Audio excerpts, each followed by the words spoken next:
Hi, my name is Monika, and I'm going to help you do the second part of the Twitter app where we're going to learn to actually tweet, update our status, and like a tweet, retweet. But before we go through all that, I thought it might be nice for you to learn a little bit more about me.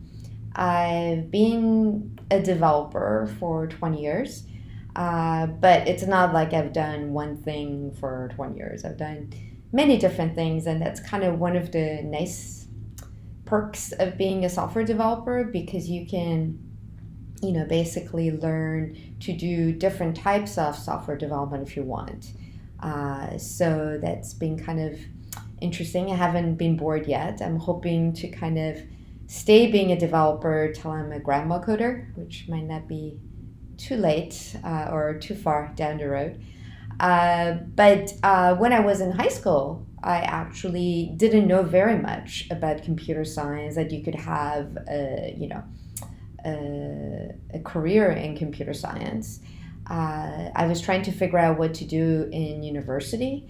I was brought up in Toronto, Canada, and basically talking to my cousin who was taking electrical engineering, she kind of convinced me that electrical engineering was a good career because after 4 years you could actually get a job and it was pretty high paying. And so I decided to apply for electrical engineering at the University of Toronto, and I got in. And as part of our curriculum, we had to do some computer science classes. And I realized, especially by third year, that those were the classes that I liked the most. And I think part of it was that besides like a very basic programming class that I had taken in high school, I hadn't really programmed before, and I realized, oh, this could be really fun, especially some of the programs we were writing. For third year, I actually got a job during the summer being like a slave programmer for this PhD student, writing some of the code for him for this image processing application that I was writing.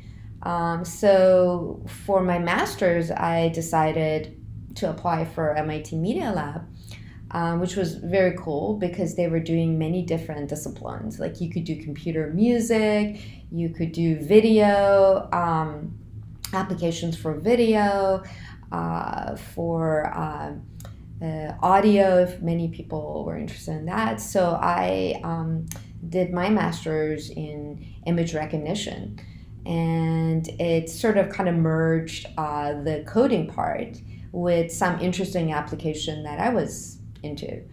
And after that, I got into industry and worked in many companies. And what I realized that, first I was kind of naive. I thought I would just be doing one type of development for the rest of my life. But it ended up that that wasn't the case, that, as technologies change, different types of applications emerged, I kind of learned to do different things. So about 5 years ago, I started learning about iOS development, and that was really cool because before I kind of realized like you were either like a front-end developer or a back-end developer, but somehow as a iOS developer, I could do both. I could do the UI, I could do the application logic, and it was so exciting to have like your app in the App Store and have like actual users for it, and they were constantly adding like new features to the phone. So it made it exciting to learn new stuff. So it's just been a really great journey for me. But if I had to go back and tell my younger self, about this journey, I would say, it seems kind of hard and overwhelming, but once you kind of get into it, once you actually learn to program, then all that other stuff is not really that hard. You can learn many different types of programming, you can try many things, and it's kind of creative. It's kind of in your hands what you want to do.